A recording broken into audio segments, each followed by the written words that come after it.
சந்திர கிரகண நிகழ்வு என்பது தற்போது தொடங்கி இருக்கிறது. குறிப்பாக இந்த சந்திர கிரகணம் என்பது முழு சந்திர கிரகணமாக இன்று ஏற்பட வாய்ப்பு இருப்பதாக விஞ்ஞானிகள் தெரிவித்திருந்த நிலையில் இந்த முழு சந்திர கிரகணத்தை மக்கள் வீட்டிலிருந்து வெறும் கண்களால் பார்க்க முடியும் எனவும் சொல்லப்பட்டிருக்கிறது. கிட்டத்தட்ட 85 நிமிடங்கள் இந்த சந்திர கிரகண நிகழ்வு, முழுமையான சந்திர கிரகண நிகழ்வு என்பது நடைபெற இருப்பதாகவும் சொல்லப்பட்டிருக்கிறது. சூரியனுக்கும் நிலவுக்கும் இடையே புவி வரும் பொழுது பூமியினுடைய கருங்கல் பகுதிக்குள் சந்திரன் முழுமையாக வரும் பொழுது அந்த சந்திரன் முழுமையாக மறையும். பகுதி அளவில் இருந்து முழுமையாக மறையக்கூடிய நிகழ்வை சந்திர கிரகணம், அது முழுமையான சந்திர கிரகண நிகழ்வு எனவும் அழைப்பார்கள்.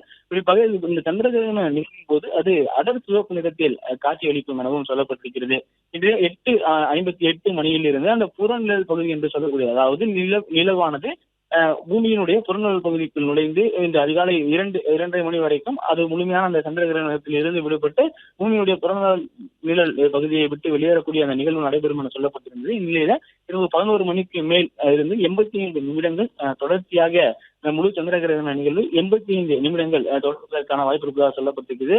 மக்கள் வீடுகளில் இருந்து அந்த முழு சந்திர கிரகண நிகழ்வை வெறும் கண்களால் பார்க்கலாம் எனவும் சொல்லப்பட்டிருக்கிறது. பூமியினுடைய ஒளி சிதறல்கள், அதாவது சூரியனிலிருந்து வரக்கூடிய அந்த ஒளி சிதறல்கள் அடைந்து அதன் பிறகு இருக்கக்கூடிய அந்த சிவப்பு நிற கதிர் பூமியில் இருக்கக்கூடிய வளிமண்டலத்தினுடைய துகள்கள் மற்றும் அங்க இருக்கக்கூடிய சிதறல்களில் இருந்து வெளியேறி நிலவில் தெரிவதன் காரணமாக, நிலவை நோக்கி செல்வதன் காரணமாக, வளிமண்டலத்தை நோக்கி வானொலியை நோக்கி செல்வதன் காரணமாக நிலவு அடர் சிவப்பு நிறத்தில் காட்சியளிக்கிறது எனவும் சொல்லியிருக்கிறார்கள்.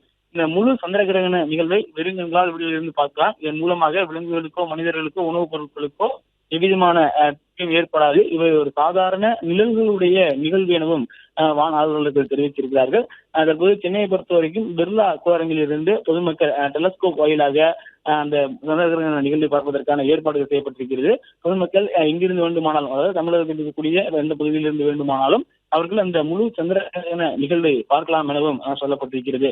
கிட்டத்தட்ட ஒரு அரிய நிகழ்வாக பார்க்கப்படுகிறது. அதாவது இதுக்கு முன் 2019ஆம் ஆண்டு இது போன்ற ஒரு முழுமையான சந்திர கிரகண நிகழ்வு நடைபெற்றிருந்ததாக சொல்லியிருந்தார்கள். இன்று அதே போன்ற ஒரு முழுமையான சந்திர கிரகண நிகழ்வு தற்போது தொடங்கி இருக்கிறது. அடுத்து சந்திர கிரகண நிகழ்வு என்பது 2028 டிசம்பர் மாதத்தில் நடைபெறும் எனவும் வான் ஆர்வலர்கள் தெரிவித்திருக்கிறார்கள். இந்த ஆண்டு 2வது முறையாக இந்த சந்திர கிரகணம், அது முழுமையான சந்திர கிரகண நிகழ்வு என்பது தற்போது தொடங்கி இருக்கிறது. பிளே ஸ்டோர் மற்றும் ஆப் ஸ்டோரில் இருந்து பாலிமர் செயலியை QR கோடு மூலம் பதிவிறக்கம் செய்யுங்கள். செய்திகளை உடனுக்குடன் பெறுங்கள்.